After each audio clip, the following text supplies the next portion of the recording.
energy.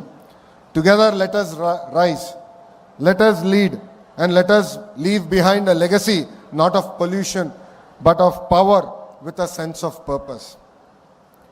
ఇప్పుడు ఇక్కడున్న రైతులందరినీ ఉద్దేశించి నేను మాట్లాడాలనుకుంటున్నా. 2014లో రాష్ట్ర విభజన జరిగినప్పుడు కట్టుబట్టలతో మెడబట్టి మనం బయటికి గెంటేశారు. రాజధాని ఎక్కడ ఉండాలో కూడా చెప్పని పరిస్థితి. ఆనాడు చంద్రబాబు నాయుడు గారు ఆంధ్రులందరినీ ఒప్పించి ఒకే రాష్ట్రం ఒకే రాజధాని కానీ అభివృద్ధి వికేంద్రీకరణ నినాదం తీసుకున్నాం. దాంట్లో భాగంగా అనంతపూర్కి కియా మోటార్స్ని తీసుకొచ్చాం.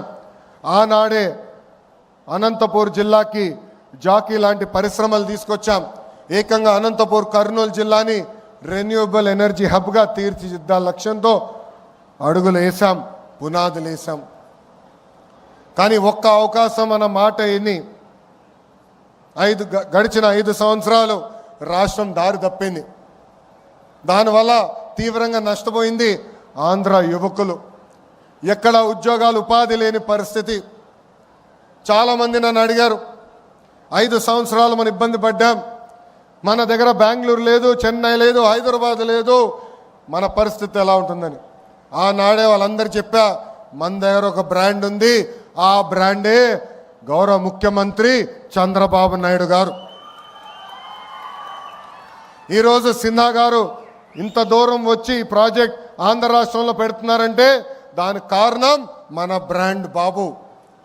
ఈరోజు పెద్ద ఎత్తున టీసీఎస్ ఉత్తరాంధ్రలో పెట్టుబడులు పెడుతున్నారంటే దానికి కారణం ఒక బ్రాండ్, అది బాబు గారు.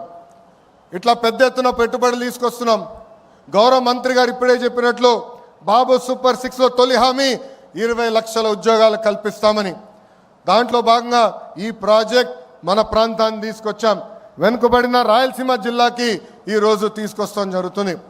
ఇక్కడున్న రైతులందరినీ నేను మనస్ఫూర్తిగా అభినందిస్తున్నా. ఇక్కడ ప్లాంట్ వస్తుందంటే మీరు ముందుకు వచ్చి భూములు ఇచ్చారు.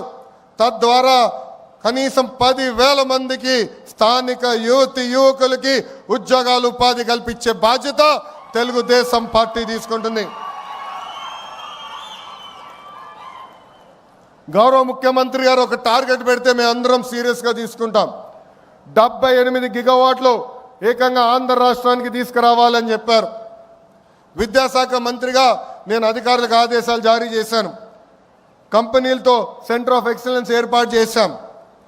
వాళ్ళకు కావాల్సిన దానికి మన యువకులను తీసుకుని ట్రైనింగ్ అందజేసి ఏకంగా వాళ్ళ కంపెనీలోనే ఉద్యోగాలు ఉపాధి కల్పించే బాధ్యత మేము తీసుకుంటాం. ఈ ప్రాజెక్ట్ వల్ల రాబోయే రోజుల్లో మన కరెంటు ఛార్జీలు తగ్గుతాయి.